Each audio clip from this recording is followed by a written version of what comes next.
Hello, and welcome back to the channel. In today's video, we'll be exploring a rail manufacturing plant where train tracks are produced and visiting an aluminum recycling facility to see how metal waste is processed and reused. The billets are heated in a reheating furnace to prepare them for shaping. Once heated, the billets undergo descaling, where high-pressure water jets are used to remove the oxidized surface layer. This step is critical to ensure that impurities are eliminated, as they could affect the quality of the final product. The process is carefully controlled to avoid spot cooling, which could create uneven temperature zones in the billet. After descaling, the billets pass through a rolling mill. The rolling process is segmented into different stages, starting with the roughing mill and continuing through several other mills to gradually shape the billet into a steel bar. A key feature of advanced TMT production, as described, is the use of horizontal and vertical stands in combination. This setup eliminates the need to turn the billet continuously, reducing internal stress and preserving the billet's particle integrity, thus producing stronger steel bars. The hallmark of the TMT process is the thermo-mechanical treatment stage, where the steel bars, still hot from rolling, are rapidly cooled by high-pressure water jets. This cooling is carefully controlled to ensure that the surface cools faster than the core, resulting in the formation of distinct layers. The outer layer becomes hardened, while the core remains softer and more ductile, giving TMT bars their unique combination of strength and flexibility. This layered structure is particularly advantageous for ensuring the bar's ability to withstand seismic and other mechanical stresses. After the TMT process, the bars are laid on a cooling bed, allowing them to cool gradually to room temperature. This stage ensures uniform cooling and further enhances the bar's structural properties. Once cooled, the bars are automatically bound into bundles for easy handling and transportation.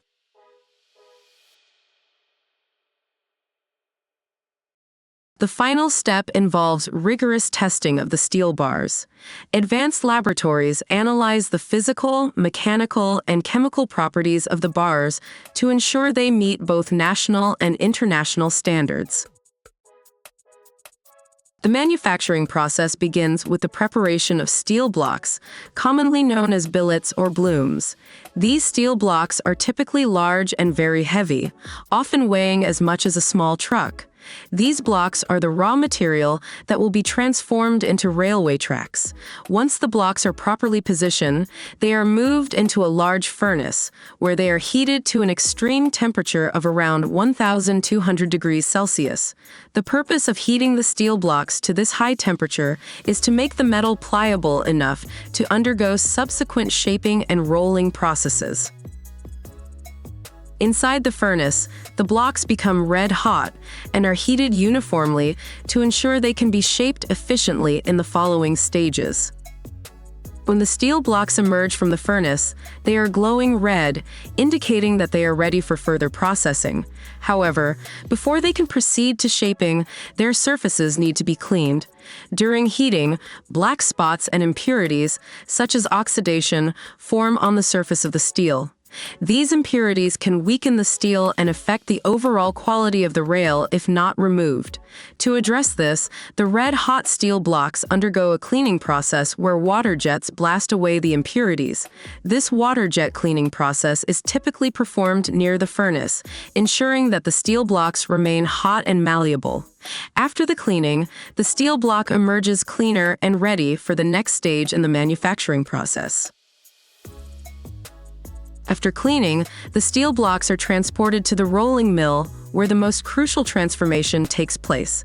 The blocks are repeatedly passed through a series of rollers that apply pressure, gradually flattening and elongating the steel. Each time the steel passes through the rollers, it becomes thinner and longer. The rolling process is done in stages, with the rollers positioned progressively closer together with each pass. This gradual reduction in thickness ensures that the steel block does not crack or break during the process. As the steel becomes thinner, it also becomes longer, stretching out into the shape required for the rail. At this stage, the steel begins to take on the rough form of a railway track. The rollers imprint grooves and other shapes onto the steel to form the distinctive T-profile of the rail. The top part of the rail becomes thicker, where the train wheels will eventually run, and the bottom part of the rail becomes flatter and wider to provide stability when mounted on railway sleepers. Once the steel track has cooled sufficiently, it often remains slightly bent or warped due to the intense heat and mechanical forces involved in shaping it. At this point, the track undergoes a straightening process, where it is passed through large wheels designed to bend it back into shape. The track is first turned over and then passed through several heavy wheels, which bend it first downward, then upward, and finally downward again. This repeated bending straightens the track, ensuring it conforms to the necessary standards for straightness.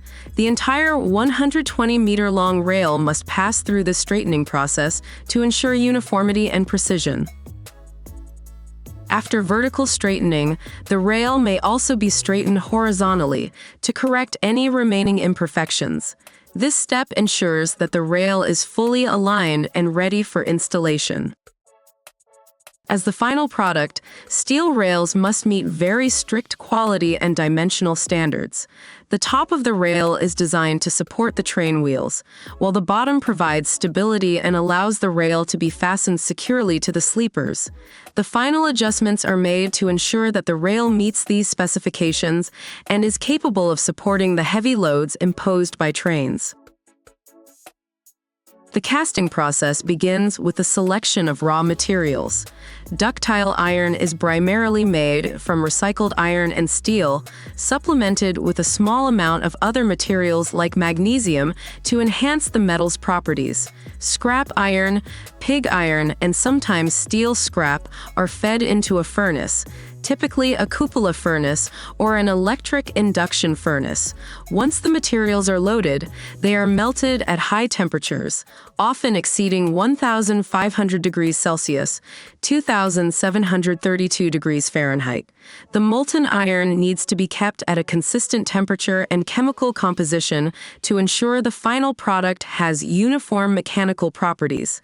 Additives like carbon and silicon may be introduced to adjust the metal's characteristics, particularly for controlling its strength and ductility. The next step in the process is casting the ductile iron into pipe molds. Centrifugal casting is the most common method used to form ductile iron pipes.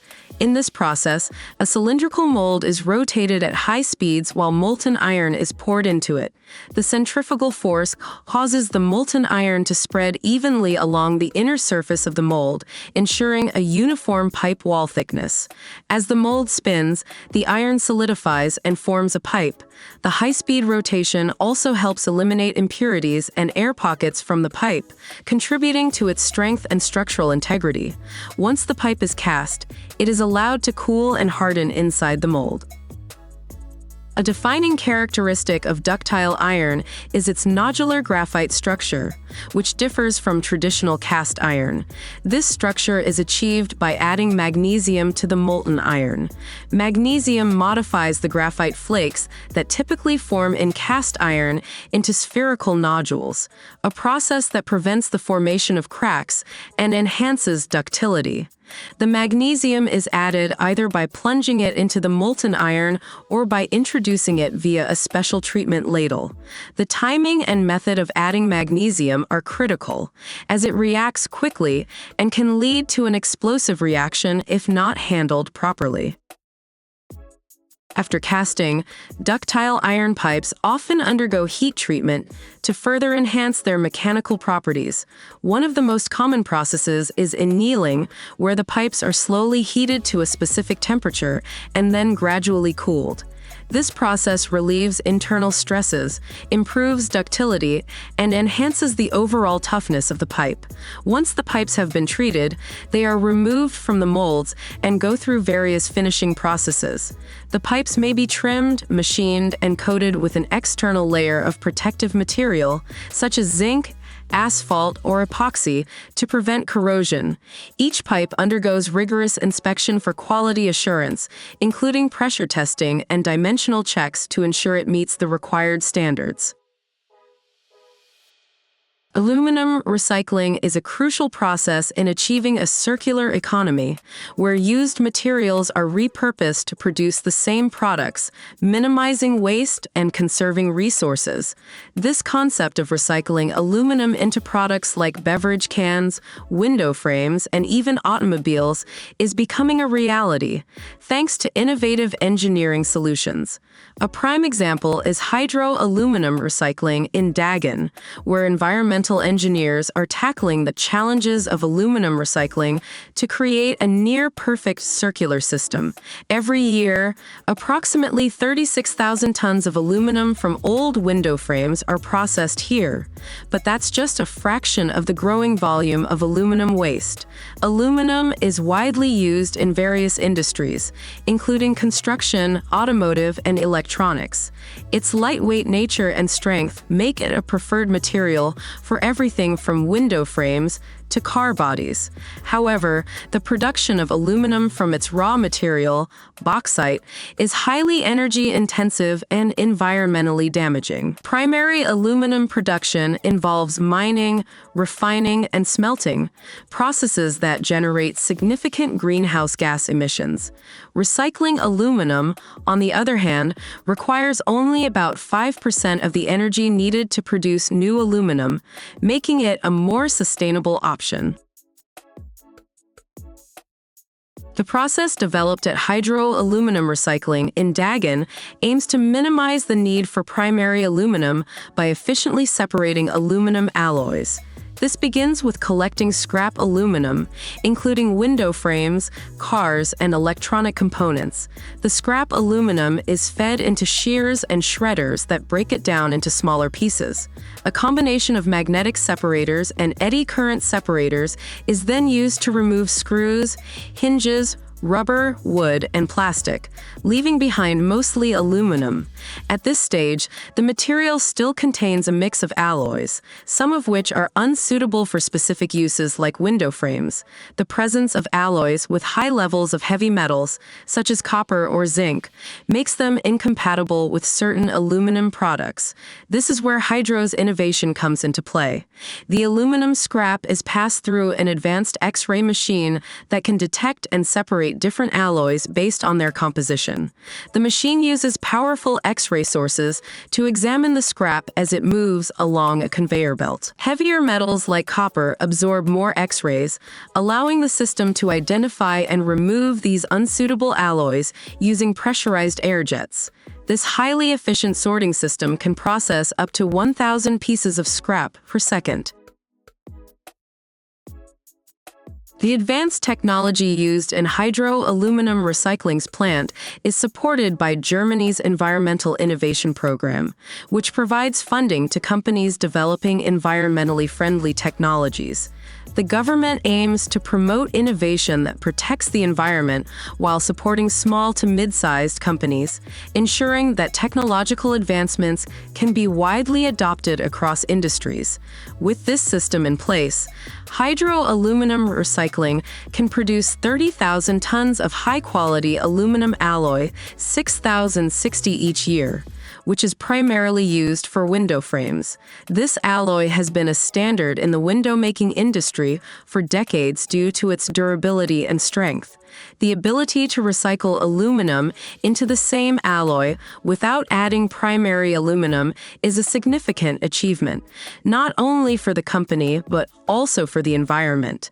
By reusing the material in its original form, Hydro drastically reduces the need for new aluminum and cuts down on energy consumption. Energy savings and CO2 reduction. One of the major benefits of recycling aluminum is the reduction in energy use and carbon emissions. In the case of hydro-aluminum recycling's plant in Dagon, the process has led to a CO2 reduction of over 200,000 tons per year. This is a substantial achievement in the context of global efforts to combat climate change and reduce industrial emissions.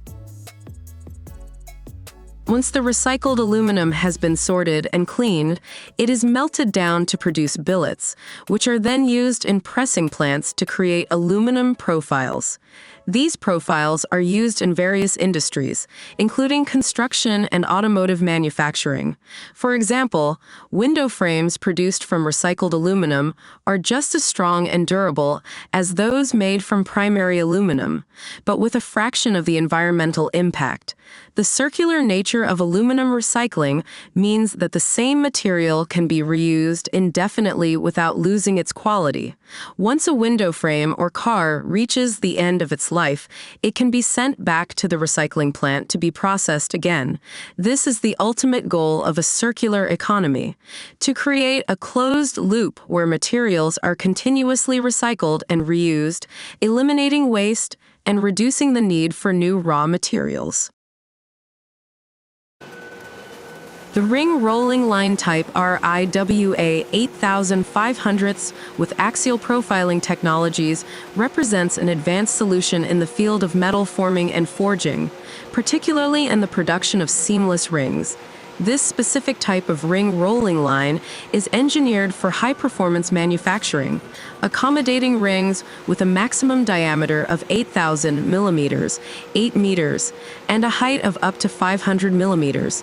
It is particularly well suited for industries requiring large, precise, and robust components, such as aerospace, energy, automotive, and heavy machinery sectors. Large-scale capacity. The most prominent feature of the RIWA 8500 is its ability to handle large diameter rings. It is designed to form rings from a variety of metals, including steel, alloys, titanium, and nickel-based materials. The maximum diameter of 8,000 millimeters makes it ideal for producing components like large flanges, gear blanks, bearings, and turbine rings, which are essential in heavy-duty applications. Axial profiling technology. One of the key differentiators of this ring rolling line is the integration of axial profiling technology. This innovative feature allows the machine to not only control the radial dimensions of the ring, but also its axial profile, enabling complex shapes and profiles to be rolled directly into the ring. This reduces the need for subsequent machining operations, thereby lowering production costs and shortening the production cycle. Axial profiling involves applying a precise force to the ring along its axial direction, parallel to the ring's height. By doing this, the machine can create intricate geometries, such as stepped or tapered profiles, in addition to standard cylindrical shapes. This capability makes it especially useful for producing custom-designed rings with highly specific geometrical tolerances.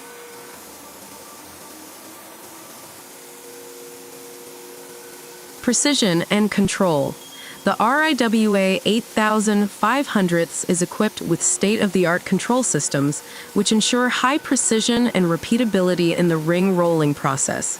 It uses advanced sensors and feedback loops to monitor the rolling process in real time, adjusting parameters like rolling force, speed, and temperature to ensure optimal forming conditions. This results in high-quality rings with consistent material properties and minimal defects, essential for critical applications such as aerospace and nuclear power generation. Efficiency and cost reduction. With axial profiling technology, the RIWA 8500 minimizes material waste and reduces the need for secondary machining operations.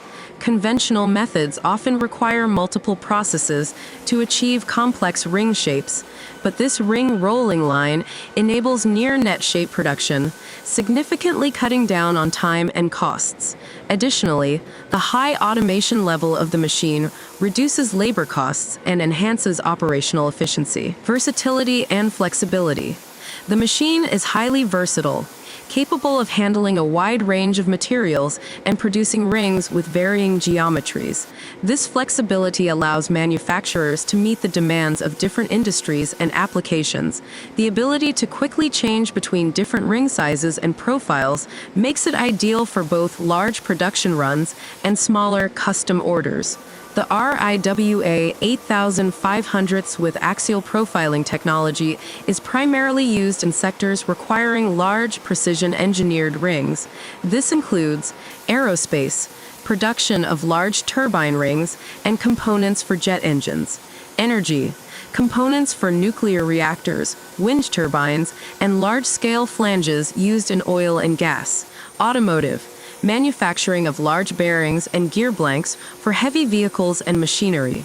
Defense and heavy industry, forging components used in military and industrial equipment.